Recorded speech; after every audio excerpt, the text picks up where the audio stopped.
Okay. Okay. So thank you for coming, Emma. I really appreciate it. So today I'm going to go over sentence structure to help you with writing, being more descriptive. So we are going to look at sentence structure. We're going to review sentence structure. We're going to look at relative clauses using who, which, and that in sentences. And we're also going to learn about defining and non-defining clauses. Okay.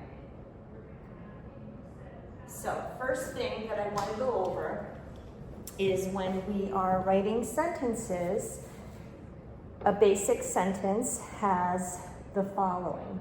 You have a subject, a verb, and an object. So every sentence you need those three components. The order would be subject, verb, object. So for example, the teacher explains the lesson. Teacher is subject. That's the subject of the sentence. Explains, that's the verb, the action. The object, which is just getting us more information about the subject, is the lesson. Does that make sense so far? The subject, okay, let me go to the next slide.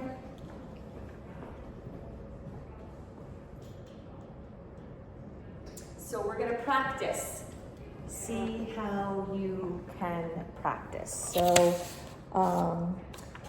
let's look at these sentences. We have three. She reads books. Okay. They play badminton. Right? You like to play badminton, right? The dog chased the cat. Can you identify the subject in the first sentence? Which one do you think is the subject? She? Good, yes, very good. How about the verb? Reads. Reads, good. And then the object? Books, very good. Awesome. Let's do the second one. Who is the subject in they play badminton? They. Good. Verb? Play. Play, good. And what's the object? Badminton. Awesome, you got this. What is the subject in the final sentence? The dog chased the cat. What's the sentence about? Dog? Yep. And how about the verb? What is the action word? Chase. Good. And the object? Good. The dog was chasing the cat. You are an expert on that. That's wonderful. So what I wanted to do is to help you add more details in your sentences. How can we add more details? So I put the sentence, the girl is reading. So in order to add more information, we want to think about who is she, who is the girl, what does she look like, where is she, what kind of books is she reading. So we're going to try to add on to that sentence. The girl is reading. So we can add more information about the girl. We could say,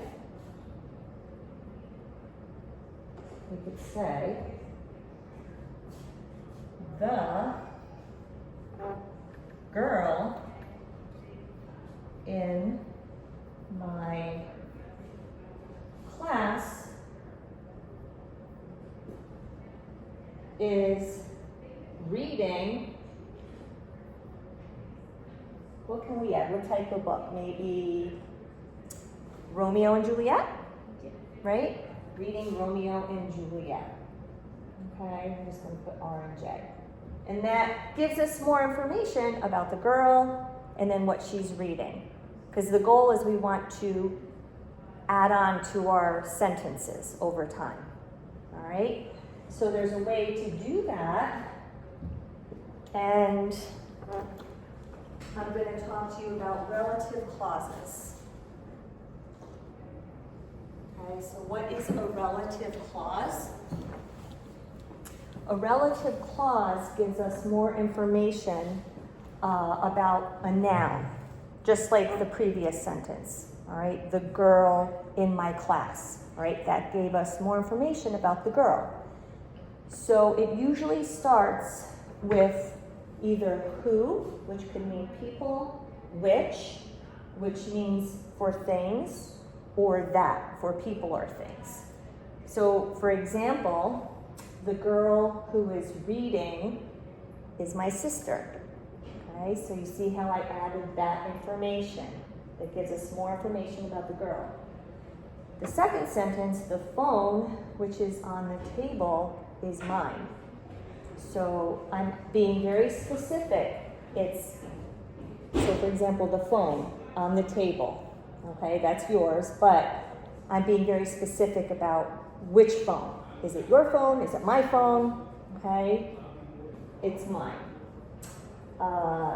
The final sentence, that book that you gave me was interesting. So I'm using that, all right, and I'm adding that information to the sentence, which adds more information. All right.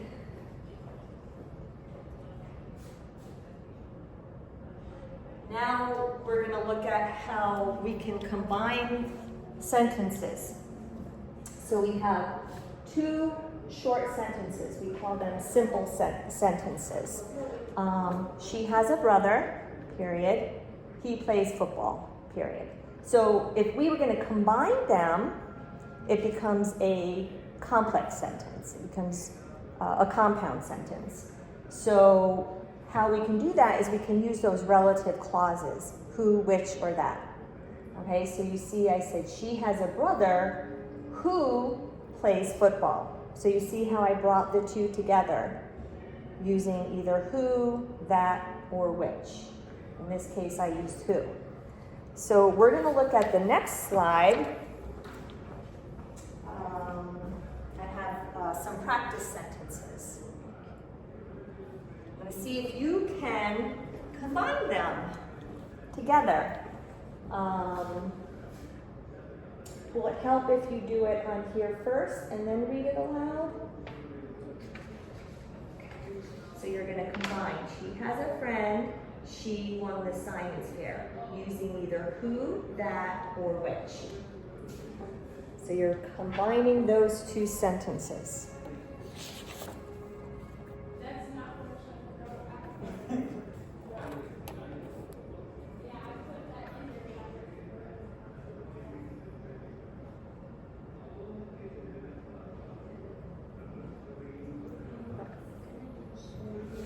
Yep, you're using either who, that, or which. So you can start off right on this line. She has a friend. She has a friend who she won. Yes, you got it. Yep, you got it. Perfect.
is it? How'd you do? The book, the first one is good. She has a friend who won the science fair. So what we can do here is we can put in that. The book is on the table that you lent me. So if you say the book is on the table, take that out, that you lent it. The book that is on the table that you lent me.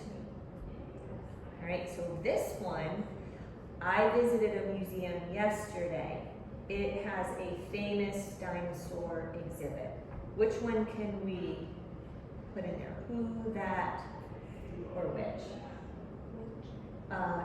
Which or that would work. Either one of those. Yeah. So we would use who referring to people and which or that referring to. Good. Yes. Good. You got it. Very good. And since you verbally went over that, you got it. Now we're going to practice filling in the blanks here. And again, we're going to use the same relative clauses. So you're going to fill in either using who, which, or that. Okay, so you're going to fill in the blank. We can do it together. You want to do it together? The car blank is in the garage belongs to me. So which one would you say? Who, which, or that? That, good.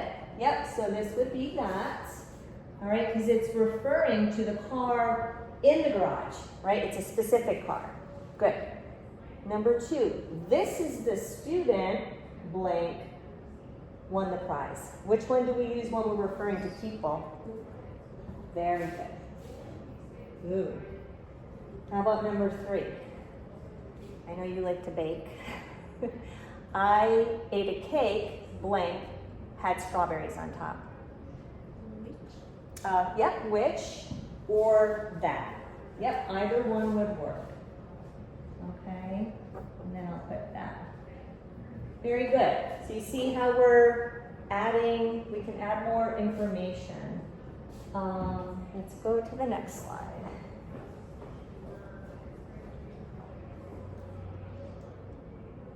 Those are the answers, all right? The third one, you said which, but it would work with that as well, either one. It would be grammatically correct. What I also wanted to go over, when we have the relative clauses, who, which, and that are relative clauses. There's also 2 types of relative clauses. We have defining and non-defining.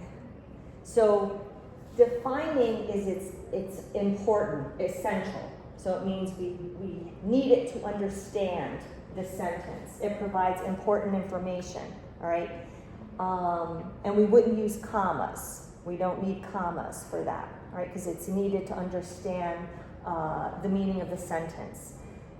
Non-defining, meaning it's non-essential. It's not important. It's kind of like extra information, all right, that we don't need to understand the meaning of the sentence. And in this case, we use commas. So I'll show you examples. So you have side by side. Defining, it gives us important information. No commas are used. So right here, this is an example. The man who works here is kind. So who works here, that's important. We need that to understand the meaning of the sentence. Because it could be any man, right? It could be the man down the street. It could be your neighbor, okay? So we need to know that is important. We don't need to use commas. Non-defining clauses, it adds extra non-essential information, all right? And we use commas. So for example, my uncle, comma, who lives in Spain, comma, is a teacher, okay? if I took out who lives in Spain, this sentence would still make sense. My uncle is a teacher. Okay? So do you see how this is extra? It's just telling us that your uncle lives in Spain. Does that make sense?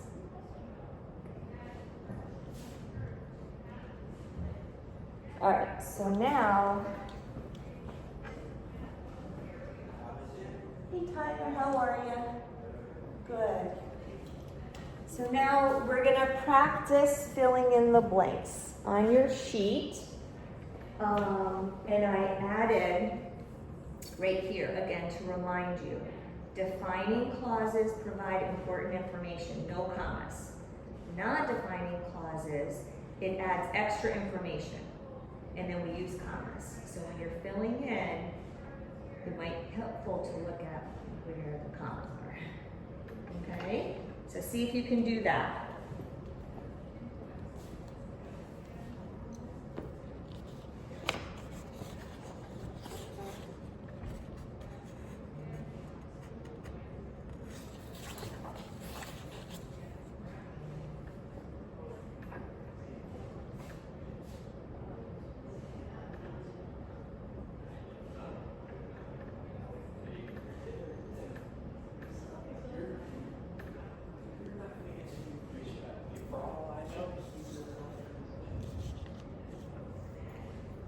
And again, just look back at the reminder. So the movie we watched was amazing. So which one would you use? See this? Would you use that, which, or who?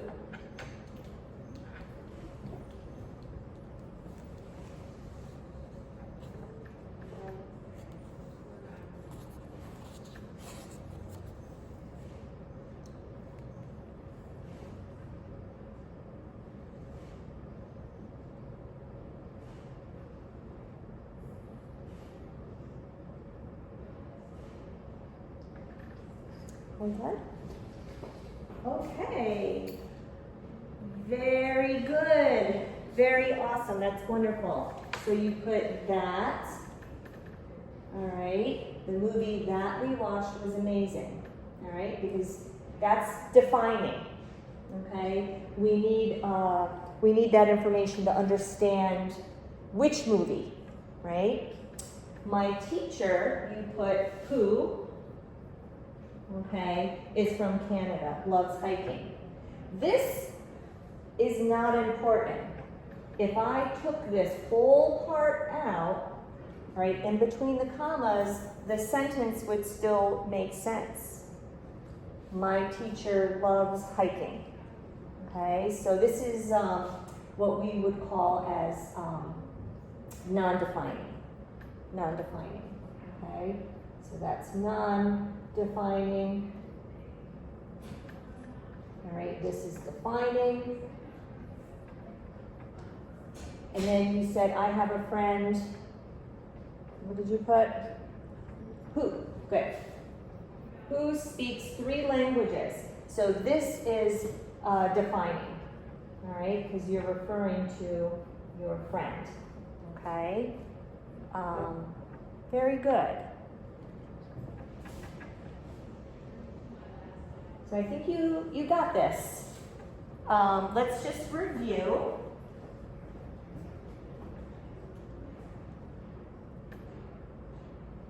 Okay.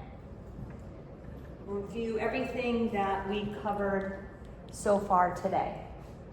So again, basic sentence structure when we're writing, we always include the subject, all right, who is the sentence about, the verb, which is like action or state of being, and then the object, what is the subject doing, all right?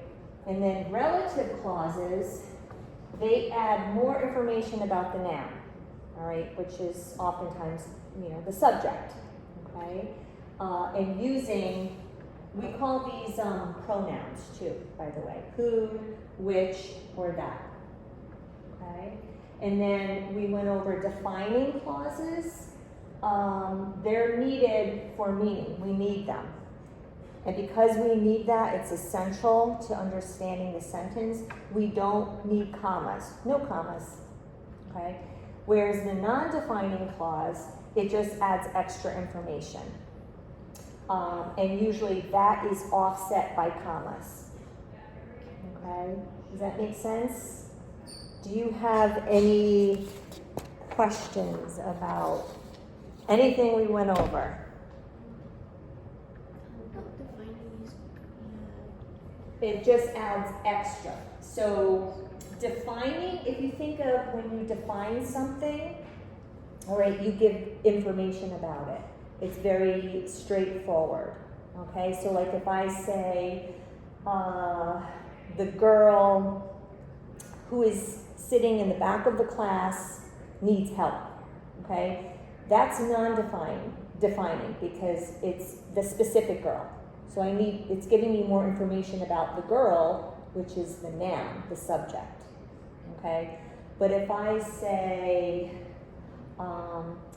the girl in class, comma, who just came back from lunch, comma, needed extra help, okay? In between the commas, who just came back from lunch, you could still understand the meaning of the sentence, okay, without having that. So defining, we need that information to understand the sentence.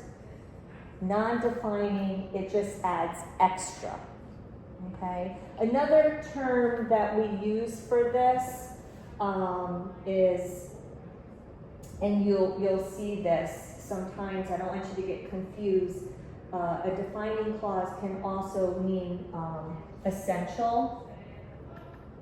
All right, and if something is essential clause, it means the word essential is you need it, okay? Just like we need water every day, it is essential. We won't live without water, right? We need water to hydrate our bodies. If it's non-defining, it's non-essential, meaning it's not important to understanding the sentence. Does that make sense? We're going to continue to be going over this, and I'll point out, examples. We can do more of this. Okay? So let me just